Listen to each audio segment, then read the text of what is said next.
कभी आपने सोचा है कि क्या है आपकी कुंडली में ऐसा जो आपको पीछे की ओर धकेल रहा है? लाख मेहनत करने के बाद भी आप सफलता नहीं देख पा रहे हैं। क्या है दूसरों की कुंडली में जो कम मेहनत करके भी आगे बढ़ रहे हैं और सफलता प्राप्त कर रहे हैं? कुछ तो ऐसा है, कुछ ऐसी शक्ति है जो आपको पीछे की ओर ले जा रही है, और जो आपसे कम कामयाब है या आपसे कम ज्ञान रखते हैं वो आगे बढ़ते चले जा रहे हैं। ऐसे योग होते हैं कुंडली के अंदर में जो आपको पीछे भी धकेल सकते हैं और आगे भी बढ़ा सकते हैं। आपको जमीन से आसमान की ऊंचाई तक ले जा सकते हैं और आसमान की ऊंचाई से जमीन तक पटक सकते हैं। तो आज का मेरा विषय है योग। कुंडली में योग क्या होते हैं? क्या वास्तव में योग फलित हैं? क्या वास्तव में योग कार्य करते हैं? नमस्कार, मैं आचार्य तोषान आज फिर आपके सामने एक नए विषय के साथ। इससे पहले मैंने मंगल की महादशा का क्या पड़ेगा भारत की कुंडली पर असर वीडियो आप लोगों को दिया है, जाकर करके आप देखें। आप लोग देख भी रहे हैं, प्यार मिल रहा है, और चैनल को शेयर भी करें, सब्सक्राइब भी करें, लाइक भी करें, ताकि मैं ज्यादा से ज्यादा वीडियो आप लोगों के नॉलेज के लिए, ज्ञान के लिए लाता रहूं। तो चलिए, आज का विषय है कुंडली में बनने वाले योग। वैसे तो बहुत योग है, लेकिन कुछ मुख्य योग हैं जो आपकी या आपके घर में किसी व्यक्ति की, आपके बच्चों की या आपके जान पहचान वालों की जो कुंडलियां उनमें ये योग बन रहे हैं, लेकिन योग होने के बाद भी वो फलित नहीं हो रहे, उनका परिणाम सही नहीं आ रहा, रिजल्ट दिखाई नहीं पड़ रहा। तो आखिर क्या है? देखिए, बहुत सारे योग है, मैं योगों को मानता हूं, लेकिन दो तरह के ही योगों को मैं मानता हूं, एक शुभ योग, एक अशुभ योग। शुभ योग होता है कुंडली के शुभ ग्रहों के कंजुगेशन से या उनकी दृष्टि से एक दूसरे के साथ में अगर वो बैठे हैं तो कंजुगेशन है। शुभ ग्रह अगर हैं बैठे हुए एक साथ में, अच्छी स्ट्रेंथ में है, अच्छे घर में है, वर्गा में अच्छे हैं, तो ये बनाते हैं शुभ योग। और कुंडली में वो आप ग्रह क्या दिखाते हैं आपके लिए? शिक्षा दिखाते हैं, धन दिखाते हैं या संपत्ति दिखाते हैं, उस हिसाब से वो योग आपको प्राप्त होता है, वो चीजें आपको मिलती हैं। और एक होता है अशुभ योग। कुंडली में जब अशुभ ग्रह, सबकी कुंडली में अलग अलग शुभ अशुभ ग्रह होते हैं, मेरे वीडियो में मैंने कई बार बोला है, जाके आप लोग देखिए सब।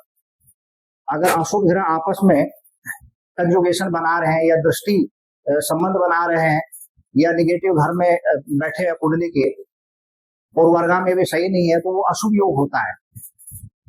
तो आप कितनी भी मेहनत कर लीजिए और कितने भी योग आपकी कुंडली में बने हों, उन योगों का कोई भी लाभ नहीं मिलेगा। अब देखिए, ऐसे तो बहुत योग होते हैं, तो लेकिन मैं कुछ मुख्य योग जिनके बारे में आप लोगों ने भी सुना होगा, और हो सकता है आप लोगों में किसी की कुंडली में इनमें से कोई योग हो, लेकिन आज तक उन योगों का कोई अच्छा परिणाम आपको देखने को नहीं मिला। आखिर क्या कारण है, क्यों नहीं मिला? तो देखिए, कुछ योग जो है उनमें से गज केसरी योग, बुधात्या योग, पंच महापुरुष योग, लक्ष्मी योग, नीच भंग योग, केम ध्रुम योग, गुरु चंडाल योग, दरिद्र योग, विष योग और काल सर्प योग। वैसे तो बहुत योग है, लेकिन मैंने पहले बताया कि मैं दो प्रकार के योगों को ही मानता हूं, शुभ योग और अशुभ योग। मैं किसी योग को नाम नहीं देता। अब जैसे मैं एक दो का उदाहरण लेकर करके यहाँ पर आप लोगों को समझाता हूं। जैसे मान लीजिए मैं बात करता हूं गज केसरी योग के बारे में। अब ये गज और सिंह की युति से ये गज केसरी योग बनता है। यार, कहने का मतलब है चंद्रमा और गुरु। अब ऐसा बोला जाता है कि चंद्रमा या गुरु एक दूसरे के साथ में केंद्र घर में बैठे हों या केंद्र घर में बैठ करके एक दूसरे को देख रहे हैं तो वो गज केसरी योग बन जाता है, ठीक है। या चंद्रमा अपने उच्च की राशि में बैठा हुआ है और गुरु वहां बैठा हुआ है, या गुरु उच्च की राशि में बैठा हुआ है और चंद्रमा है, तो गज केसरी योग बन जाता है। आप लोगों की कुंडली में बहुत लोगों का पास ये योग हो सकता है, और कहा जाता है कि अगर ये योग बनता है तो धन संपत्ति समृद्धि सफलता सब कुछ मिलती है व्यक्ति को।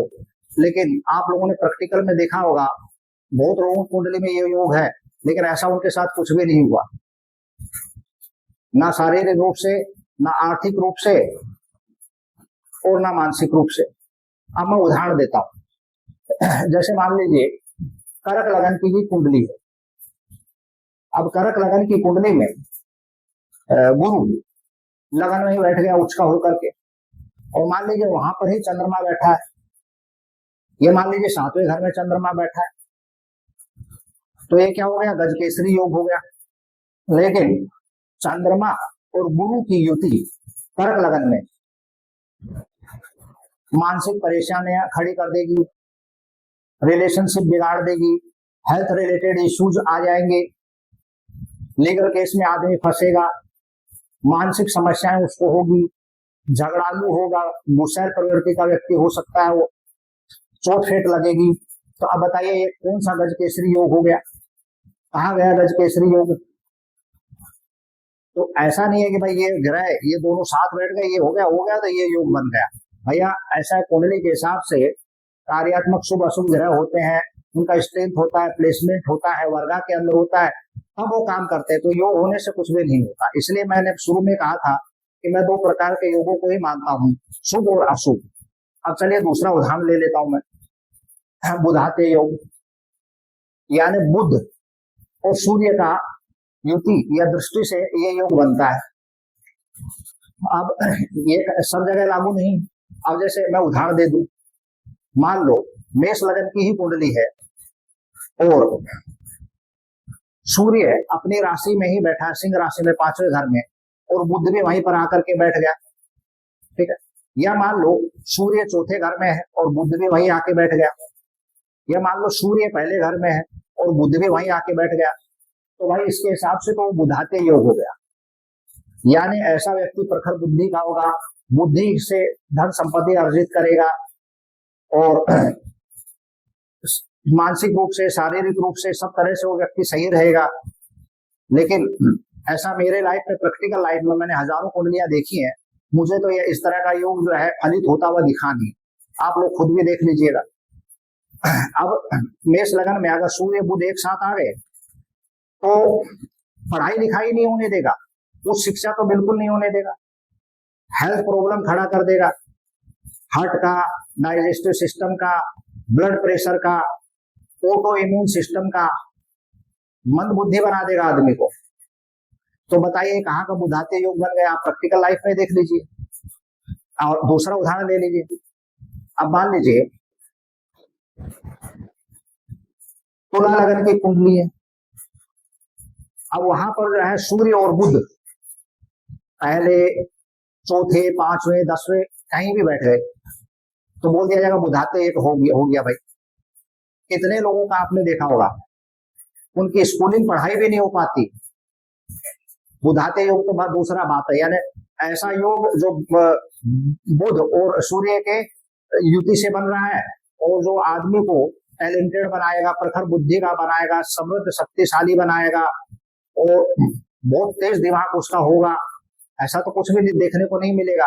बल्कि ऐसा अगर हो जाता है मान लो तुला लगन में भी, तो अब क्या होगा, उस आदमी का मन का इच्छा कभी पूरा होगा नहीं, बड़ों से उसको सपोर्ट मिलेगा नहीं, हेल्थ रिलेटेड इश्यूज में तो रहेगा ही हेल्थ रिलेटेड इश्यू,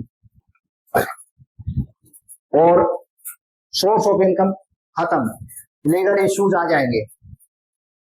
तो बुधाते योग कहाँ गया, ये समझ में नहीं आया मेरे को। तो आप लोग प्रैक्टिकल देखिएगा ना, मैं कोई कथा कहानी नहीं कर रहा, ना मैं फैब्रिकेटेड स्टोरी कह रहा हूँ, ना काल्पनिक बातें, जो प्रैक्टिकल है, जो मैंने देखा है अपने ज्योतिषी कैरियर में, उन पर मैं बात कर रहा हूँ।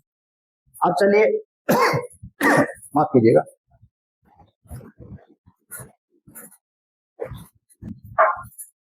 एक और बात करता हूं मैं, नीच भंग राजयोग। अब ये नीच भंग राजयोग क्या होता है?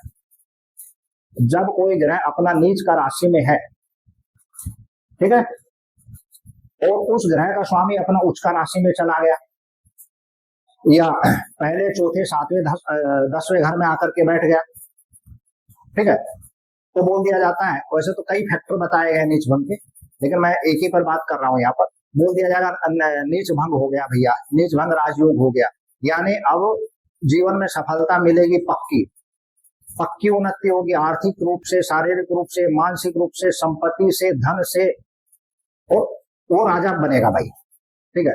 तो ऐसा होता है क्या? अब जैसे मैं एक उदाहरण दे देता हूं यहाँ पर। मान लीजिए कर्क लगन की ही कुंडली है, ठीक है। अब कर्क लगन के अंदर में सूर्य चौथे घर में आ गया, यानी अब जो है सूर्य नीच का हो गया, ठीक है। अब मान लीजिए वहां शनि भी आके बैठ गया, तो सूर्य नीच की राशि में है, तो शनि अपने उच्च की राशि में है। और अब जैसे मान लीजिए अब शुक्र है, तो शुक्र जो है वो चलिए मान लेते हैं 9वां घर में जाकर के अपने उच्च का राशि में बैठ गया, लेकिन कोई नीच भंग राजयोग नहीं बनेगा। क्या होगा? विवाह में देरी, उच्च शिक्षा में डिस्टर्बेंस, संपत्ति विवाद, पेरेंट्स का हेल्थ रिलेटेड इश्यूज, खासकर माँ का। इसके अलावा कैरियर में हर तरह की रुकावट, काम में रुकावट, इनहेरिटेड प्रॉपर्टी जो होगी उसमें विवाद। तो अब बताइए वो नीच भंग राजयोग किधर गया? प्रैक्टिकल अपनाइए और प्रैक्टिकल देखिए, चीजों को तो समझ में आएगा। ऐसे तो देखिए हर राजयोग के लिए मैं उदाहरण दूंगा, बहुत कुछ लंबा वीडियो होगा, और मेरा विषय लंबा वीडियो बनाना नहीं है, लॉजिकल वीडियो बनाना है, और वही मैं बना रहा हूं। तो चलिए, ये तो थे कुछ योग के बारे में मैंने बात की थी, और उन्हीं योगों में से एक योग आता है काल सर्प योग। इसको काल सर्प दोष भी कहा जाता है, ठीक है। अब इसको योग और दोष दोनों तरह से इस्तेमाल किया जाता है, दोनों तरह से इसका उपयोग किया जाता है। अब ये है क्या, पहले तो ये जान लेना चाहिए, आप लोगों को सबको मालूम है। देखिए, किसी राहु या केतु का जो एक्सिस है, तो उसके एक तरफ, चाहे वो राइट में हो, चाहे लेफ्ट में हो, चाहे डाउनवर्ड हो या ऊपर की तरफ हो, माने एक्सिस के एक तरफ होना चाहिए। अगर सारे ग्रह पड़ गए तो बोल दिया जाता है काल सर्प दोष हो गया, और अगर कोई एक ग्रह छूट गया तो उसको बोल दिया जाता है आंशिक काल सर्प दोष हो गया। अब आप बताइए, क्या केवल राहु और केतु पूरा कुंडली को कंट्रोल कर देंगे? बाकी के ग्रह कहाँ गए? जो 7 ग्रह हैं वो कहाँ गए? उनका स्ट्रेंथ कहाँ गया? उनका पावर कहाँ गया? अब क्या होता है, जो लोग या जो ज्योतिषी कुंडली की सही समस्या को नहीं समझ पाते या नहीं देख पाते, तो उन लोगों को इस तरह का योग मिल गया, जो कि मैं नहीं मानता, काल सर्प दोष को नहीं मानता, ठीक है। अब ऐसा योग मिल गया कि भाई राहु केतु का लेफ्ट या राइट में सब ग्रह पड़ गए, और आपको तो काल सर्प दोष है, ये तो बर्बाद कर देगा आपको। मानसिक, शारीरिक, आर्थिक, पारिवारिक सारे कष्ट आपको दे देगा ये, आप जीवन में कभी बढ़ ही नहीं पाएंगे। क्या ऐसा होता है क्या? अरे भाई, राहु केतु का इन्फ्लुएंस क्या है? जिन घरों को देख रहे हैं, जिन घर में बैठे हैं, क्या इन्फ्लुएंस है? क्या लेवल है इन्फ्लुएंस का? क्या वो जो है कुंडली के अन्य ग्रहों को प्रभावित कर रहे हैं या पीड़ित कर रहे हैं? अन्य ग्रहों की स्थिति कुंडली में क्या है? अन्य वर्गा के अंदर उन ग्रहों की स्थिति क्या है? ये सब हवा में चला गया, खाली काल सर्प दोष हो गया, जबकि ये कुछ भी नहीं है। इसको कुछ लोग योग बोलते हैं, कुछ दोष बोलते हैं, ठीक है। तो बोल दिया बस हो गया। और आपको तो भाई पूजा कराना होगा। जैसे मान लीजिए अभी वो श्रावण मास का महीना शुरू होने वाला है, तो अब आप लोग देखिएगा कि जगह जगह काल सर्प दोष की पूजा आरंभ कर दी जाएगी। आप लोगों ने, बहुत लोगों ने कराया भी होगा, कुछ लोग जो है मंदिरों में जाके करा रहे हैं, हजारों लाखों खर्चा कर दिए, कुछ लोग घरों में कराए हैं, हजारों हजारों रुपया खर्चा कर दिए। अब वो पूजा कराने के बाद भी क्या लाभ हुआ है? ईमानदारी से सोचिएगा, कुछ लाभ हुआ क्या? कुछ नहीं हुआ है, ये मैं बता देता हूँ। जहां थे वहीं है। क्यों? क्योंकि असली समस्या का समाधान तो हुआ ही नहीं। इस काल सर्प दोष पूजा से आपको कोई लाभ नहीं हुआ, जिसको लाभ लेना था वो लेके चला गया। अब देखिए, मैं बेतुका बात करता नहीं, प्रूफ के साथ बात करता हूं। और आप लोगों में भी कई लोगों की कुंडली में इस तरह का चीज होगा, या जान पहचान वालों में, तो आप देखिए ना, वो लोग कैसे आगे बढ़ रहे हैं, आगे जा रहे हैं, उन्नति कर रहे हैं। क्या कारण है? तो उसमें भी एक तर्क दे दिया जाता, नहीं नहीं, देखिए, केतु अगर 1 से 6 घर में बैठा हो तो वो अमृत योग हो गया। कुछ लोग तर्क देंगे, ये ऊंचाई वाला होता है ना, ऊंचाई वाला वो अच्छा होता है, ये नीचाई वाला खतरनाक होता है, नीचाई वाला।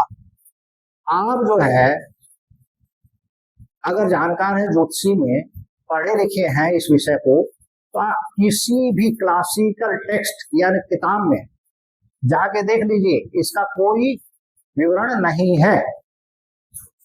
ये 19वीं सदी का प्रारंभ में बुलबुला सा उठ करके आया था साउथ साउथ का तरफ से, और उसके बाद में जो है व्यवसाय का एक अच्छा साधन बन गया ये काल सर्प दोष। ठीक है,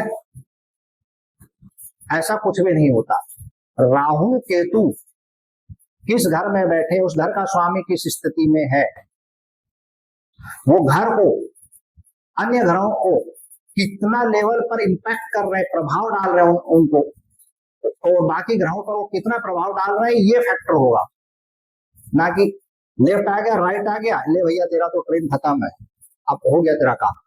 देखिए, इतिहास में जो है बहुत से कामयाब लोग हैं, क्योंकि आपके नजर में भी बहुत से कामयाब लोग होंगे जिनके यहाँ पर इस तरह का होगा कुंडली में, लेकिन इतिहास में बहुत लोग हैं जिनको आप लोग भी जानते हैं, जिनकी कुंडली में ये सो कॉल्ड काल सर्प दोष था, लेकिन वो कामयाब हुए, नाम कमाए, बुलंदी को स्पर्श किया, सफलता पाई।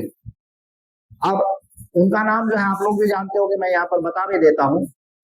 महाप्रभु चैतन्य देव, पंडित जवाहरलाल नेहरू, हमारे देश के प्रथम प्रधानमंत्री, बहुत प्रसिद्ध साइंटिस्ट हुए थे के.एस. कृष्णन, लता मंगेशकर, जिन्हें कोकिला कहा जाता है, भारत का कहा जाता था, अब नहीं है दुनिया में वो, ठीक है, और लेकिन कोकिला तो वही रहेंगी।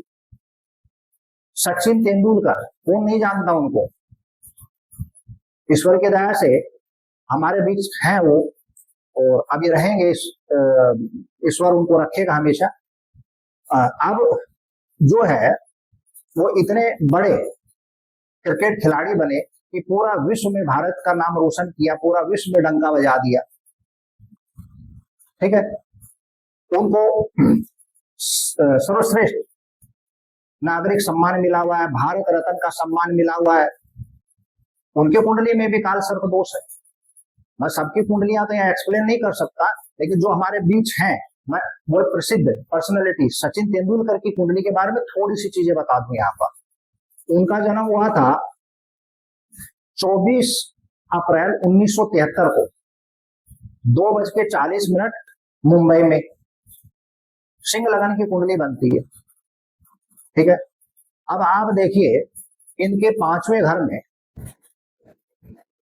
राहु है, चंद्रमा है, केतु जो है इनका 11वां घर में है, गुरु मंगल इनके 6ठे घर में है, और बुध इनके 8वें घर में है, सूर्य और शुक्र इनके 9वें घर में है, शनि इनके 10वें घर में है।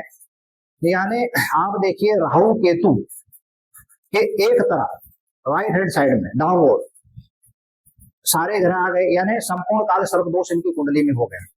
कुछ लोग जो है अगर और ज्यादा दिमाग लगाएंगे तो देखेंगे कि चंद्रमा और राहु एक साथ बैठा हुआ है, तो भाई वो ग्रहण योग भी यहाँ पर लगा देंगे इनकी कुंडली में। तो आखिर भाई ये जो है काल सर्प दोष वाले, ग्रहण दोष वाले व्यक्ति इतने सफल कैसे हुए, नाम फेम मनी कैसे मिला, क्या था फिर? इनको तो कुछ नहीं मिलना चाहिए था। देखिए मैंने पहले कहा कि बाकी के ग्रहों का देखना होगा। राहु केतु जो है जिन घरों में बैठे हैं उनको इम्पैक्ट कर रहे हैं कि नहीं, उनको देखना होगा, ठीक है। वो देखना नहीं है, बस खाली काल सर्प दोष हो गया। अब आप देखिए सिंह लगन के हैं, और सिंह लगन में इनका सूर्य जो है वो 9वां घर में उच्च का बैठा है, यानी health, vitality, energy, thinking, name, fame, reputation, goodwill, सूर्य सब कुछ इनको दिखा रहा है। वो भी भाग्यश जो मंगल बन रहा है इनका, वो भी छठे घर of energy and practical approach के अंदर में उच्च का ही बैठा हुआ है। तो अब देख लीजिए आप, इनको नेम फेम गुडविल सब कुछ मिला के नहीं, मनी सब कुछ मिला के नहीं।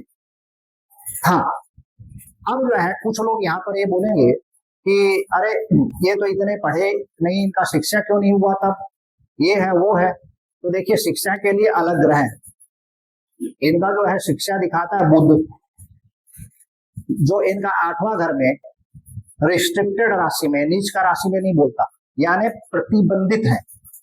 तो अब जो है इनका एक्चुअल में प्रोफेशनल एजुकेशन नहीं हो पाया, खाली स्कूलिंग एजुकेशन थोड़ा हुआ इनका, वो नहीं हो पाया। तो वो बुध का पोजीशन दिखा रहा है इनका। इनका जो है 5वां घर का स्वामी जो है गुरु, वो भी जो है छठे घर में रिस्ट्रिक्टेड, यानी आप लोग बोल सकते हैं नीच का राशि में है। तो इसलिए प्रोफेशनल एजुकेशन जो है नहीं हो पाया। लेकिन बाकी ग्रह देखिए आप, शनि जो इनकी पत्नी को दिखाता है वो 10वें घर में है, यानी लाइफ पार्टनर वर्किंग मिलेगा, यानी काम करता हुआ, अपना बिजनेस करता हुआ या कहीं पर अच्छी जगह पर काम करता हुआ। सब जानते हैं कि इनकी पत्नी एक प्रतिष्ठित हीरा व्यापारी की लड़की है। तो आप बताइए कि इनकी कुंडली के अंदर में तो बहुत कुछ था भाई, काल सर्प दोष भी बन गया था, ग्रहण दोष भी बन गया था, फिर आखिर क्या था कि इतने कामयाब हो गए। मैं आप लोगों को स्पष्ट बता दूं कि इस तरह का कुछ भी नहीं होता, काल सर्प दोष वगैरह के चक्कर में पड़ने की जरूरत नहीं। संपूर्ण कुंडली का विश्लेषण आवश्यक है, ग्रहों की स्थिति, उनका प्लेसमेंट, उनका स्ट्रेंथ, सब कुछ देखना जरूरी होता है। खाली एक चीज पकड़ करके कुंडली को खत्म कर देने वाले लोगों से थोड़ा सावधान। और चलिए मैं जो है अब नेक्स्ट वीडियो में बहुत इंटरेस्टिंग और भी कुछ चीज लेकर के आऊंगा, लेकिन इस वीडियो को आप सुनिएगा तो बहुत इंटरेस्टिंग रुचिकर वीडियो है ये, ठीक है।